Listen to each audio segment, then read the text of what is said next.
Well, hello everybody. My name is Alistair and I'm going to be walking you through today's demonstration of the what's new, what's changed and bug fix release video for the upcoming release of version 4.9.0.7. So I'm going to be talking about one or two things. The first is basically a few bug fixes, then what what some of the bigger new features that we've included, and I'll finish off by talking about what you should expect in the next upcoming release of Service Master. So it's been about 2 or 3 months since our last release, and we've probably made well over 100 different changes to Service Master. We only really have documented about 20 of them, 20 of the bigger ones for the release, and you can read more about that in the change log when the application gets released. So looking at some of the bigger bug fixes, what you notice if you log into the application, there was a page on the left-hand side of the application that didn't correspond with the corresponding page on the right-hand side of the application. So for instance, under the stock transactions, that payment screen, that payment page over there didn't correspond with this that view correctly. That's been fixed. Second thing is deleting a file. So if you go to the administration section and you have a look at a file, you couldn't actually go and delete a file like that. It would have given you an error message. Similarly, if you open up the application and click delete, you'd get the same sort of error message. Okay, one more of the bug fixes. This flag didn't show up correctly on certain of the list views. So on the list view for products, for instance, that flag wouldn't have shown up previously. However, some of the other list views, like the customers list view, it would have shown up correctly in the previous release. Okay, new features. So one of the things that's changed is the labor rates. The labor rates calculation has previously been done to 2 decimal places. So if your normal labor rate is a factor of 1 times your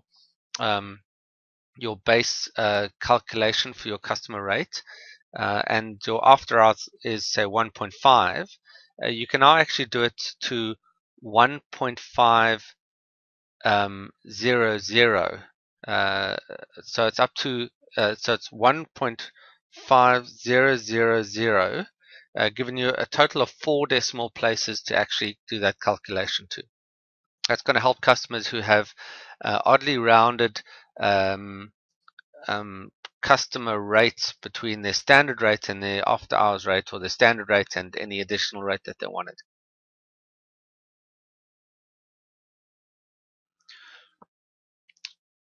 More exciting feature here is the ability to now go and export data. So if you select a couple of rows, you right click on the context menu, you can now export the selected rows to a CSV or to a CSV or to an Excel file. So when you right click, it comes up with this little wizard. It's going to step you through how you go about doing that, and you're going to specify where you want it done and what you're going to call it, and off it goes and does that for you. Okay, so if we go and find that file now and open it up, you'll notice that it actually exports far more than what's in the preview of those selected rows. It gives you all of the details about that customer. So you can see phone numbers, fax numbers, web addresses, all sorts of things about it that you previously couldn't easily get to. This will allow you to do your marketing and canvassing or whatever it is you want to do with the exported lists. Now, on top of that, the you can do that with pretty much any of these list views. So if you go into your products and services, for instance, you can select all of your products, right click, select export, and away you go. It's going to help you do that quite dramatically. The ability to import data is not a function that we've included in this release. It will be a function in the next release though.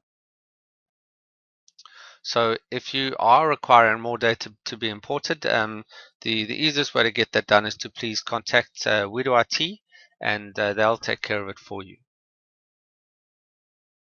The report wizard has improved in functionality quite significantly. So the ability to step through these reports has improved, the ability to step back, etc., and obviously the information that it's the report that it's providing you with at the end of the day. So play with this. Hopefully, it's going to you'll notice the improvement, and you'll be able to get the information that you need out of the report system more readily. Okay, one of the new features is the ability to save a vehicle. Now, previously, vehicles and teams were really considered the same thing in Service Master. Now we've split vehicles off for several reasons. First of all, because we need to control the maintenance and whereabouts of the vehicles independently from the teams. So the ability to record where a vehicle is, when it was last maintained, and those sort of records will now become relevant to you. So go ahead and create as many vehicles as you like in Service Master. It's not limited by your license. Your license is still governed by the number of teams that you have, and it's so it's in the administration section. It's called vehicles, and here it is over here. So leading from that is basically the ability to view your vehicles and teams in the new mapping components in Service Master with the help of a GPS device that is installed in your vehicles. So as of this release, Service Master now fully functions and integrates with active GPS navigation. So let me demonstrate some of that for you. So in this particular company, we've got 5 GPS devices in each of these teams, and we can then track their whereabouts, the whereabouts of the teams, where they currently are, where they have been. So if we have a look at Gavin's team, for instance, there it is over there. If we double click on that, you'll notice that it goes to the trips and routes tab. And if we navigate back to yesterday's date, you'll see all of the trips that Gavin made for the 16th of the 5th. And if you click on any of them, it's going to show you that list, show you the details of where we went on the map. So it draws a little line for you, and it puts points in. And if you hover over those points, you'll be able to get more information about the where he was there at where he was when he was at that point and the speed he was doing. If you double click on that particular trip, not only will you be able to get more information like a summary of it, but you'll actually be able to see a detail of the waypoints, latitude, longitude, speed, heading, odometer, etc., the start of the journey and the end of the journey. Coupled with that will be any objects that that trip links to. Now, Service Master can automatically link trips to objects. So here it's linked the job card object to that trip automatically. Okay, so the other thing we have is we have live tracking. So if a team is currently on the road, you can actually right click on that team and say live tracking, and what it's going to do is the screen is going to follow that vehicle in real time, and provide that information to you, and you'll be able to see the route that that vehicle is traveling at any point in time. To toggle that on and off, you simply click the live tracking button at the top of the maps.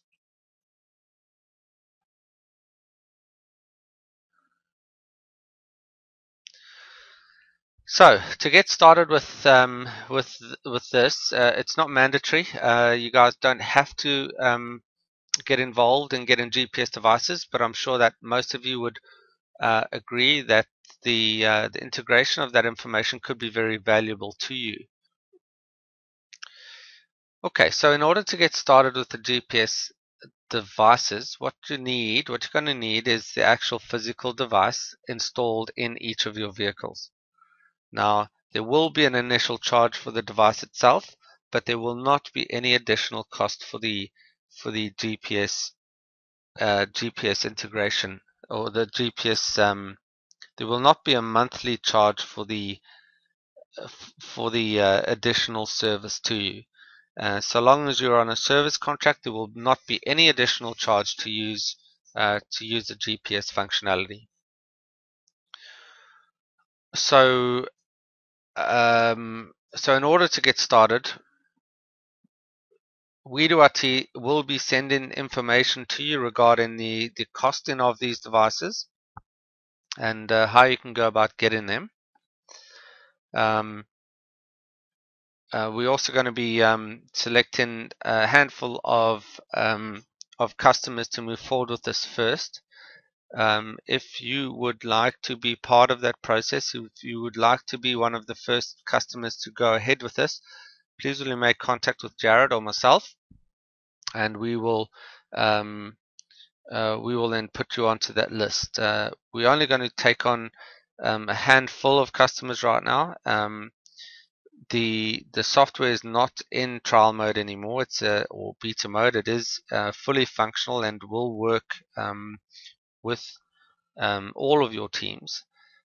So feel free to make that contact with us, and we will include you in that process. All right, so that pretty much wraps up the changes in this release of Service Master. I look forward to your feedback. That your feedback is actually how we go about generating the new versions of the product, and it's extremely valuable to us. So in order to leave your feedback, please really go to help, contact customer support, and just fill out the different sections on that form, click send, and off it goes. We do get that, and hopefully I will respond to your request when you submit that support object. Yeah, thank you very much, and good luck with the new release.